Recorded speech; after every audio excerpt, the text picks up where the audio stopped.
ये Sami Zayn और blood line वाली जो सिचुएशन है आपको पता ही है कितनी ज़्यादा इंटरेस्टिंग है। वो जेउसो को सैमी ज़ेन से कुछ प्रॉब्लम है, सैमी ज़ेन दिखाते हैं करते कुछ और हैं। तो अभी क्या हुआ, ये WWE फॉक्स का ट्विटर अकाउंट है जिन्होंने ट्वीट करके कहा कि भाई तुम टीम सैमी की साइड हो या फिर तुम टीम जे की साइड हो।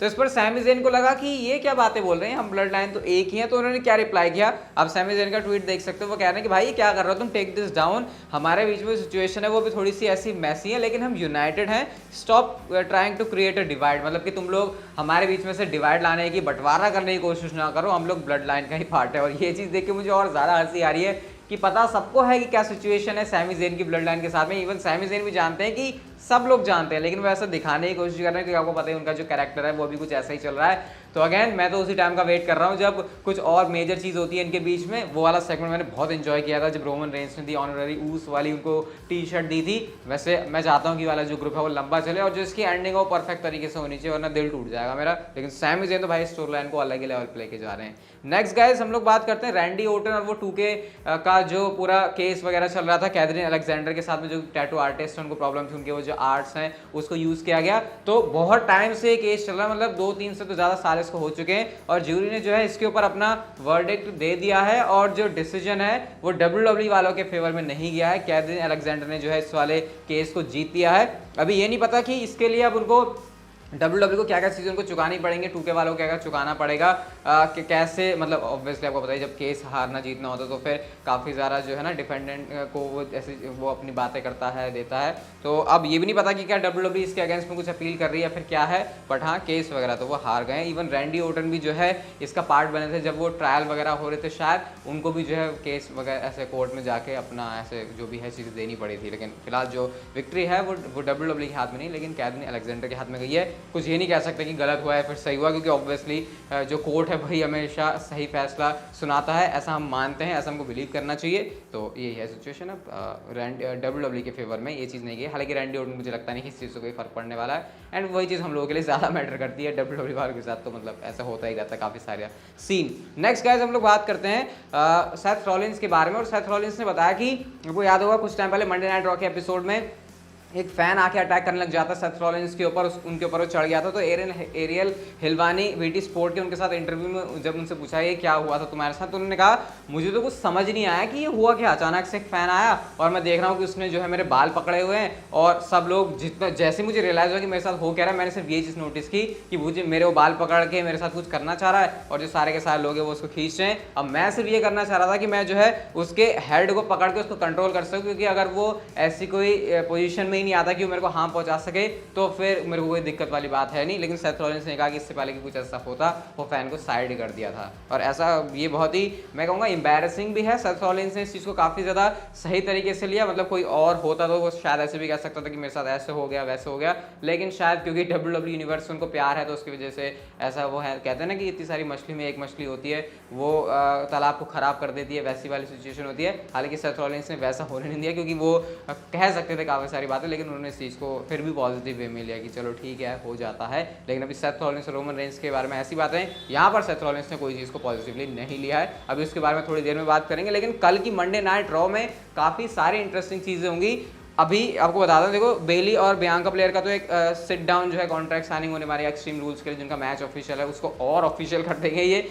इसके अलावा रे मिस्टीरियो और एजे स्टाइल्स टीम अप करने वाले हैं अगेंस्ट जजमेंट डे। और एक बड़ा यूनिक सेगमेंट WWE ने किया है, Matt Riddle and Seth Rollins जो है फेस टू फेस आने वाले हैं। अब आप लोग बोलोगे कि इसमें ऐसा क्या लग रहा है, फेस टू फेस आ रहा है तो क्या है, तो ये क्लॉज है कि दोनों में से कोई भी एक दूसरे को टच नहीं कर सकता। मतलब WWE कह रही है कि तुमने बहुत ड्रामे कर लिए, हमसे तुम संभल नहीं रहे, अब तुम जो है एक दूसरे को टच नहीं कर सकते, कर लोगे तो फिर भाई तुम मैच से ही हट जाओगे, तुम अपना देख लो फिर क्या सीन होने वाला है। तो ये अभी आप सोचोगे कि क्या इंटरेस्टिंग हो सकता है इसमें, उसके बारे में थोड़ी देर में बात करेंगे। बट हाँ जिस तरीके से कार्ड लग रहा है कह सकते हैं कि रॉ जो है वो काफ़ी हद तक जो है स्टैक हो चुकी है।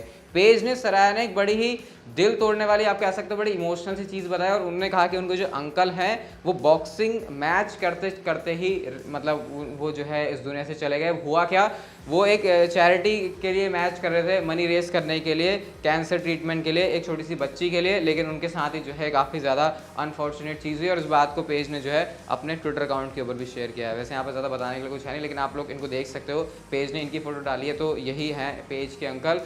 तो rest in peace to his soul, क्योंकि अच्छा काम करते करते ही मतलब कभी कभी ऐसे भी चीज़ें हो जाती हैं। हालांकि उनके साथ कोई भी प्रॉब्लम नहीं थी, वो बॉक्सिंग मैच में जाने से पहले पूरे फिट एंड फाइन थे। तो रिसेंटली ड्रू मैकिंटायर ने अपने एक इंटरव्यू के अंदर जब उनसे सवाल पूछा कि तुम क्या चाहते हो, अगर तुमको हॉल ऑफ फेम में डाला जाएगा तो तुम क्या चाहते हो कि तुम्हें हॉल ऑफ फेम में कौन इंडक्ट करे। तो इसके बारे में ड्रू मैकिंटायर ने कहा कि नहीं, मैं और किसी का नाम नहीं लूँगा, बल्कि मैं शेमस का नाम लूँगा, क्योंकि हम सेम टाइम पर ही WWE के अंदर आए थे, हमने साथ में अप्स देखे, हमने साथ में जो है डाउन्स देखे, सारी चीज़ें हम लोगों ने एक साथ में देखी हुई हैं। तो मुझे लगता है कि उससे बढ़िया और कोई बंदा है, बेस्ट मैन मैं बनूंगा, मैं उसकी शादी में हूँगा, वो मेरी शादी में था। तो ऐसा कह कि जो है उन्होंने काफ़ी ज़्यादा शेमस के बारे में बातें कही हैं। और इससे हम लोग ये भी मान सकते हैं कि जो ड्रू मैकिंटायर और शेमस की हमको मैच के अंदर केमिस्ट्री अच्छी देखने को मिलती है। वो क्यों? क्योंकि ऑलरेडी ये दोनों एक दूसरे के काफ़ी अच्छे दोस्त हैं और एक दूसरे को बहुत ही अच्छी तरीके से जानते हैं और समझते हैं। कल की मंडे नाइट रॉ के बारे में मैंने बात बतानी आपको छोड़ी थी, इसलिए क्योंकि अब उसके बारे में डिटेल में बात करते हैं। मैंने आपसे कहा कि सेथ रॉलिंस और रिडल का सेगमेंट होने वाला है जिसमें फेस टू फेस तो आएंगे लेकिन टच नहीं कर सकते, ऐसा WWE ने कहा है। तो पॉसिबली यहाँ पर एक सरप्राइज WWE हमको डालती हुई दिखाई दे सकती है, और वो ये है कि डैनियल कॉर्मियर कल मंडे नाइट रॉ के एपिसोड में आ रहे हैं। एंड आई थिंक उनकी WWE के अंदर रिंग के अंदर कोई अभी तक अपीयरेंस नहीं हुई है, शायद अटेंडेंस में तो वो आए होंगे, लेकिन शायद हो सकता है कल आपको डैनियल कॉर्मियर देखने को मिल जाए। और ऐसा इसलिए भी क्योंकि WWE ने इसको ऑफिशियली अनाउंस कर दिया। इवन जो एरियल हेलवानी ने रिवील किया था कि इस मैच के अंदर डैनियल कॉर्मियर आ रहे हैं, उसके बारे में WWE ने ये कहा कि तुमको और डिटेल्स मंडे नाइट ड्रॉ पर मिलेंगे। तो हम एक्सपेक्ट कर सकते हैं कि शायद इस सेगमेंट के अंदर, क्योंकि टच तो कर नहीं सकते, कुछ तो WWE को डालना है, तो फिर शायद वो डैनियल कॉर्मियर को यहाँ पर जो है लेके आ सकते हैं, क्योंकि एक्सट्रीम रूल्स के अंदर तो वो आने ही वाले हैं। तो शायद जो है कल मंडे नाइट ड्रॉ के एपिसोड में भी आपको देखने को मिल जाए। एंड आई थिंक ये सेगमेंट काफ़ी इंटरेस्टिंग हो सकता है डैनियल कॉर्मियर के आने से। हम चलते हैं गाइस हमारी आज की नेक्स्ट एंड फाइनल स्टोरी की तरफ। और सेथ रॉलिंस, ये तूने क्या किया, यही होगा शील्ड के फैंस का रिएक्शन इसके ऊपर। तो रिसेंटली लाइव इवेंट के अंदर सैटरडे नाइट लाइव इवेंट से काफ़ी ज़्यादा इंटरेस्टिंग हो रहे हैं आजकल। एक 6 मैन टैग टीम मैच था जहां पर सेथ रॉलिंस ने टीम बनाई ऑस्टिन थ्योरी एंड मिज के साथ में, जहां पे ये बॉबी लैशली, ड्रू मैकिंटायर, ये वाली जो अगेंस्ट में जो टीम थी।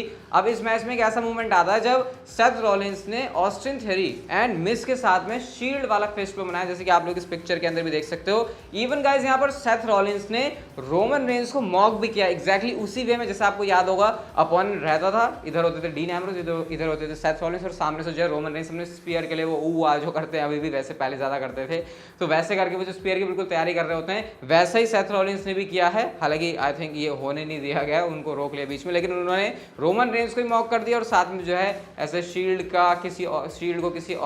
की सुपरस्टार की जगह किसी और सुपरस्टार के साथ फेस बूम करके जो है, मैं यहाँ पे देख रहा था रिएक्शन काफ़ी तगड़ा मिल रहा है उनको ट्विटर के ऊपर कि सेथ ये तुमने क्या कर दिया। हालांकि वैसे भी शील्ड तो WWE के अंदर आ नहीं सकती और सेथ रॉलिंस का हील वाला पर्सोना चल रहा है, इस वजह से वो ऐसी सारी चीज़ें कर रहे हैं। इवन उन्होंने अपनी इंटरव्यू के अंदर ये भी कहा कि मेरी और रोमन रेंज की जो राइवलरी है वो लेजेंडरी है, जैसे पुराने WWE के अंदर राइवलरीज रही है जिसको हम हमेशा याद करते हैं। तो उन्हीं से राइवलरीज से सेथ रॉलिंस ने कंपेयर किया और उन्होंने कहा कि मेरी और रोमन रेंज की जो स्टोरी है वो नेवर एंडिंग है, और उन्होंने कहा कि स्टिल उनका जो बिजनेस है वो रोमन रेंज के साथ में अनफिनिश्ड है। तो ये जो सेथ रॉलिंस ने किया लाइव इवेंट के अंदर, अब आपके क्या रिएक्शन है इसके ऊपर मुझे बताना कमेंट सेक्शन में। ये वीडियो अच्छी लगी तो like share subscribe notification bell को ऑन कर दो and see you guys in my next video.